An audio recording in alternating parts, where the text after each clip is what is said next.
বিসমিল্লাহ, আলহামদুলিল্লাহ, ওয়াসসালাতু ওয়াসসালামু আলা রাসূলিল্লাহ ওয়া আলিহি ওয়া সাহবিহি আজমাইন, আম্মা বাদ। সুপ্রিয় দর্শক, আসসালামু আলাইকুম ওয়া রাহমাতুল্লাহি ওয়া বারাকাতুহু। আপনারা দেখছেন বিজলি কেবলস নিবেদিত উৎকর্ষায় মুসলিম অনুষ্ঠানটি।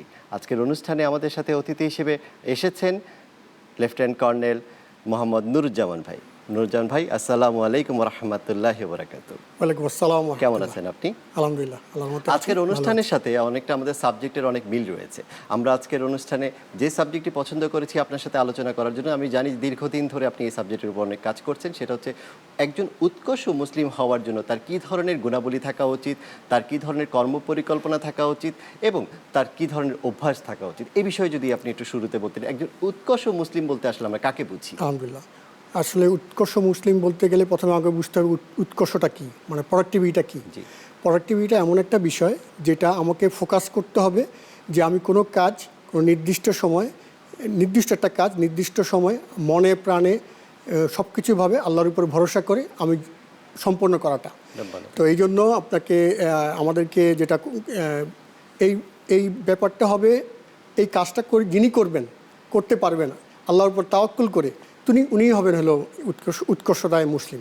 সুবহানাল্লাহিল আযীম। তার আসলে কোন ধরনের গুণাবলীকে আপনি মনে করছেন যে তার এই গুণাবলীগুলো থাকলে তাকে আমরা উৎকর্ষ মুসলিম হিসেবে আখ্যায়িত করতে পারবো? অবশ্যই আমাদের কিছু গুণাবলী আমাদেরকে বুঝতে হবে যে আমার ফোকাসটা কী, মানে আমি কি হব। আমি অনেকে বলে ভালো মানুষ হও, তো এটার জন্য আমার দরকার হবে প্রথমত আমাকে মানবিক মানুষ হইতে হবে। নাম্বার 2 হলো আমার ফিজিক্যাল কানেকশন আমার শরীরের সাথে। যেই প্রথমটা ছিল স্পিরিচুয়াল, পরেরটা হলো ফিজিক্যাল।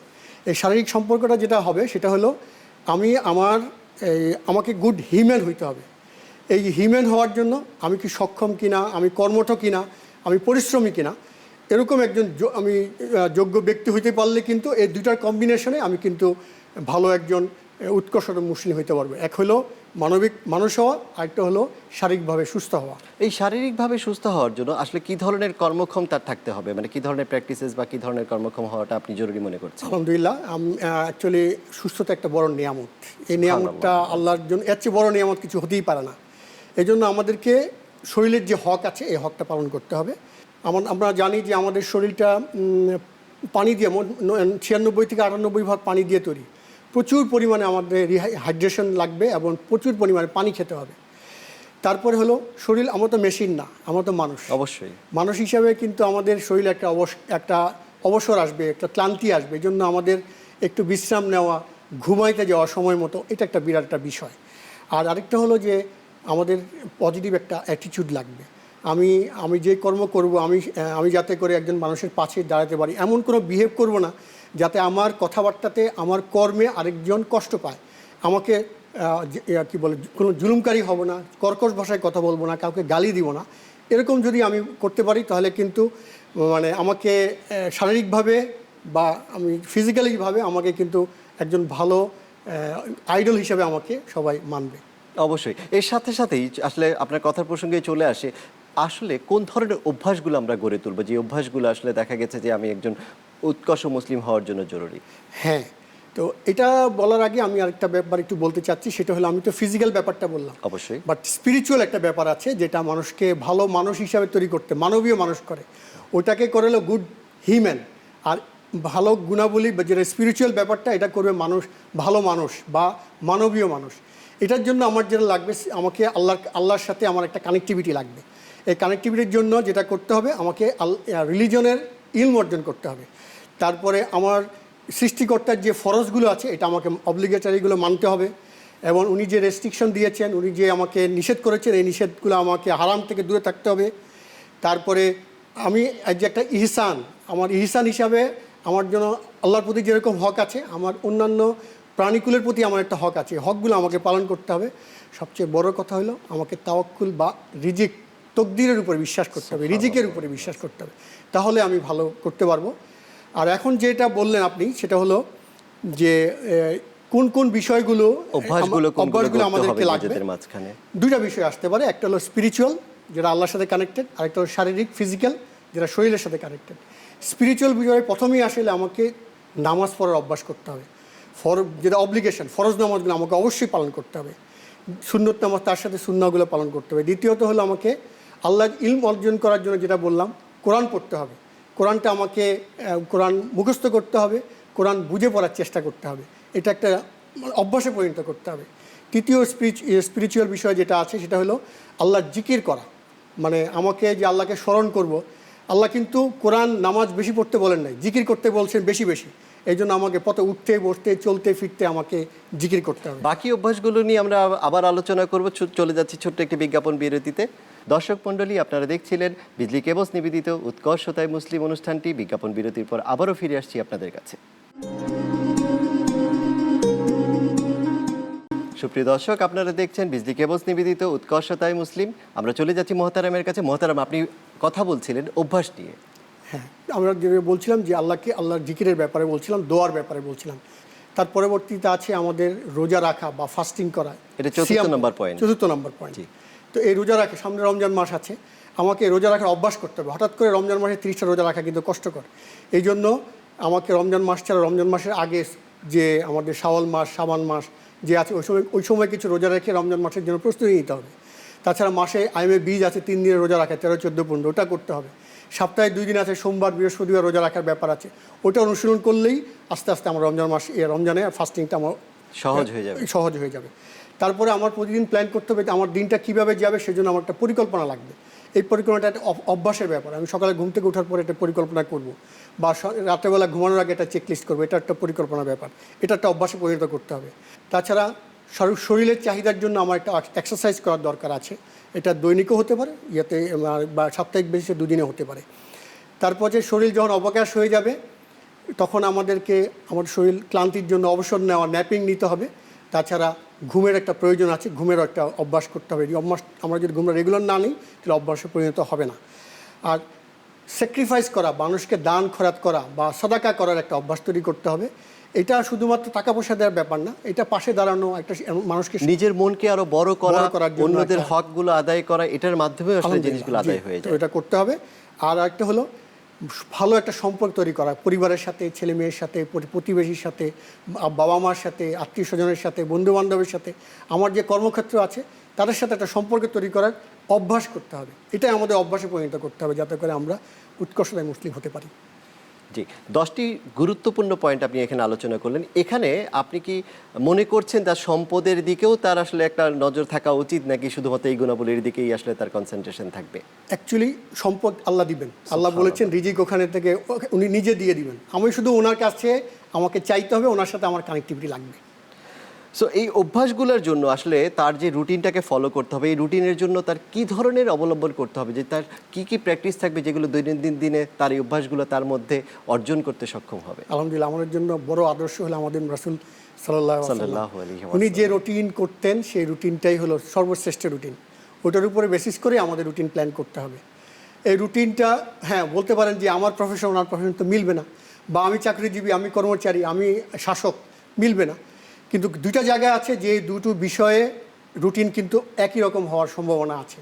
সেটা হলো সকাল এবং সন্ধ্যা। সেই প্রেক্ষাপটে প্রথমে যেটা আমি যদি মনে করি যে সকালে প্ল্যানটা বলি, মনে করেন সকালের পাখি যারা সকালে ওঠেন তারা কিন্তু সাকসেসফুল, তাদের একটা নির্দিষ্ট রুটিন থাকবে। রুটিন কি? রুটিন হলো কতগুলো ইভেন্টস যেগুলো আমার প্ল্যানিংয়ে থাকবে। এটা 2টা বিষয় আমি প্রথমেই বলেছি, একটা স্পিরিচুয়াল বিষয়, একটা ফিজিক্যাল বা শারীরিক বিষয়। স্পিরিচুয়াল বিষয়টা যেটা হলো ঘুম থেকে উঠেই আমি আল্লাহকে স্মরণ করব, যেটা আমার ঘুম থেকে উঠার দোয়া, যেটা আমরা পড়ে থাকি আর কি। তৃতীয়ত হলো আমি যদি একটু আর্লি উঠে থাকি ফজরের আগে, তাহলে আমাকে তাহাজ্জুদ পড়তে হবে। যদি আমার বিতের পড়া বাকি থাকে, বিতেরটা পড়ে ফেলতে হবে। পরবর্তীতে যখন ফজরের নামাজটা সময় হবে, সুন্নত পরে আমি জামাতে চলে যাব, ফজরের নামাজ পড়ব। দিজ আর স্পিরিচুয়াল ব্যাপারগুলো।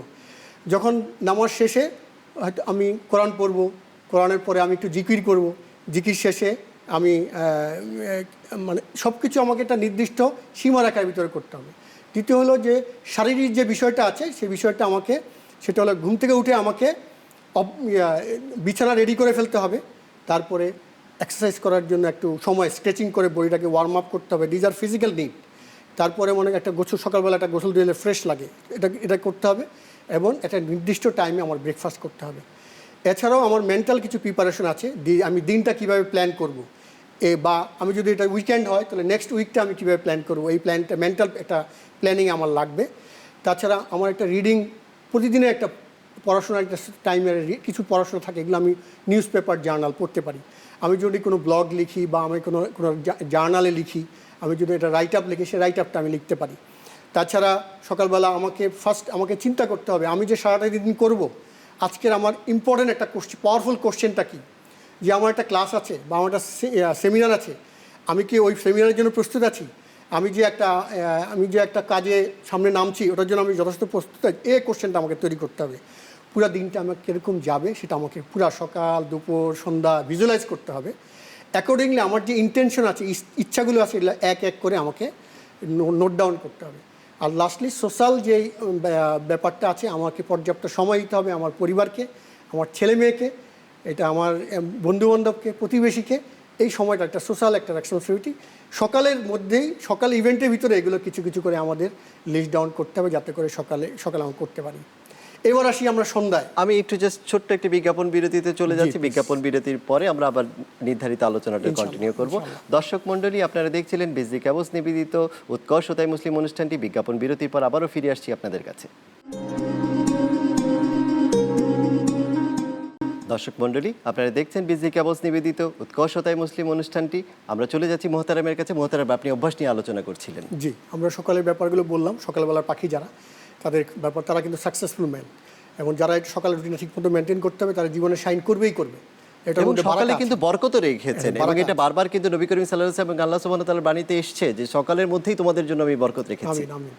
এবার আমি আসি যে বিকালের বা সন্ধ্যার আমার কি ইভেন্ট করতে হবে। এখানেও কিছু আধ্যাত্মিক বা স্পিরিচুয়াল কিছু বিষয় আছে যেগুলো আমার আল্লাহর জন্য করতে হবে। সেটা হলো, আমাকে মাগরিবের নামাজ পড়তে হবে, এশার নামাজ পড়তে হবে, সুন্নতগুলো পালন করতে হবে। আমাকে একটা কোরআনের কিছু অংশ আমাকে পড়তে হবে। আমরা জানি সূরা মুলক আমরা পড়ি, আমরা আয়াতুল কুরসি পড়ি, আমরা সূরা বাকারা শেষ 3 আয়াত 2 আয়াত আমরা পড়ি। এগুলো আমাকে রেগুলারলি পড়তে হবে। তারপরে সান্ধ্যকালীন যে জিকিরগুলো আছে, জিকিরগুলো আমাকে সম্পন্ন করতে হবে। এবং আমি যে ঘুমাতে যাওয়ার আগে সুবহানাল্লাহ, আলহামদুলিল্লাহ, আল্লাহু আকবার, সূরা, তারপরে আমার যে অন্যান্য যে দোয়াগুলো আছে, 3 কুল আছে, এগুলো কিন্তু আমার ঘুমাতে যাওয়ার আগে আমাকে পড়তে হবে অবশ্যই। তারপরে শারীরিক যে রিকোয়ারমেন্টগুলো আছে, যেগুলো আমাদের দরকার, সেটা হলো আমাকে হালকা রাতের খাবারটা আর্লি খাবার খেয়ে নিতে হবে। দ্বিতীয়ত হলো একটা কাজ থেকে ফিরে এসে একটা গোসল নিয়ে ফেলতে পারলে মনটা ফুরফুরে থাকে। দ্বিতীয়ত, ঘুমাইতে যাওয়ার আগে আমাকে লাইটগুলো ডিম করে ফেলতে হবে। লাস্ট হলো, এবং আমি যখন ঘুমাইতে যাব তার আগে আমাকে উজু করে ঘুমাইতে যেতে হবে, যাতে করে আমি পরিচ্ছন্ন থাকি। আর মানসিক যে প্রিপারেশনগুলো আমাকে নিতে হবে, সেগুলো হলো আমাকে মোবাইল থেকে যত ইলেকট্রনিক গ্যাজেট রাখে 90 মিনিট আগে সব কিছু সুইচ অফ করে দিতে। আমি প্ল্যান করেছি আমি 9টার সময় ঘুমাবো, আমি 11টার সময় ঘুমাবো, তার 1.5 ঘন্টা আগে আমাকে সব কিছু সুইচ অফ করে দিতে হবে। আমরা কিন্তু কখনোই সেটা চিন্তা করি না। আমরা সবসময় চিন্তা করি ঘুমাতে যাওয়ার আগে লাস্ট ফেসবুক স্ট্যাটাসটা কি ছিল, কে কি পোস্ট করেছে সেটা দেখার।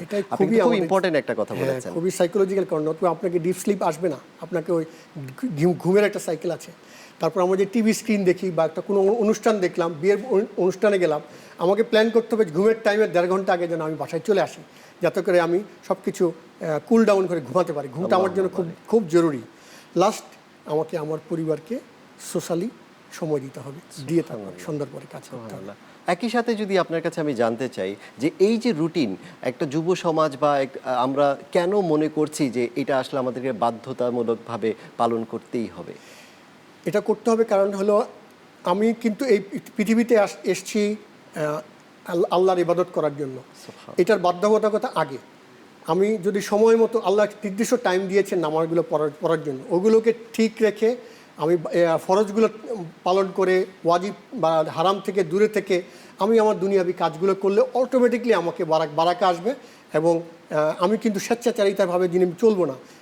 আমি যখন আমাকে স্কুলে গেলে স্কুলের নিয়মকানুন চলতে হয়, বাসায় আমার বাবা মার নিয়মকানুন চলতে হয়, আবার আল্লাহর বান্দা হিসেবে আমাকে আল্লাহর নিয়মকানুনগুলো মেনে চলতে হবে। সেই জন্য আমাদের এগুলো মেনে চলা উচিত। এবং আমাদের দেখা গেছে যে আমরা এই নিয়মকানুনের ব্যাপারেই কিন্তু আসলে অনেক সময় দেখা গেছে যে আমরা পালন করছি না। রমাদানের ক্ষেত্রে দেখা যায় আমাদের অনেক আত্মীয় স্বজন, অনেক বন্ধু বান্ধব, অনেক প্রতিবেশী তারা রোজা রাখছেন, কিন্তু একই সাথে সালাদটা ভুলে যাচ্ছেন। তো এই ক্ষেত্রে, অভ্যাসের ক্ষেত্রে সালাদটাকে নিয়মিত করার জন্য রোজার সাথে সাথে আপনি কি ধরনের সাজেশন দিবেন? অ্যাকচুয়ালি এটা হলো টোটাল কায়েম করা। আমি একা হব, প্রথমত আমাকে নিজেকে প্রস্তুত করতে হবে আগে, তারপর আমার পরিবারকে আমার সাথে নিতে হবে। আমার ছেলে মেয়েকে আমার সাথে নিতে হবে, পরিবার থেকে আমার পারিপার্শ্বিক সোসাইটি আমার সাথে যাবে, তাহলে কিন্তু একটা মুসলিম একটা কমিউনিটি গ্রো করবে। একদম শেষে আমি আপনার কাছে আবারও জানতে চাবো, একটু যদি আপনি ছোট্ট করে বলেন, কেউ যদি নিজেকে উৎকর্ষ মুসলিম হিসেবে তৈরি করতে চান, সেটার জন্য আপনার লাস্ট রিকমেন্ডেশন কি থাকবে?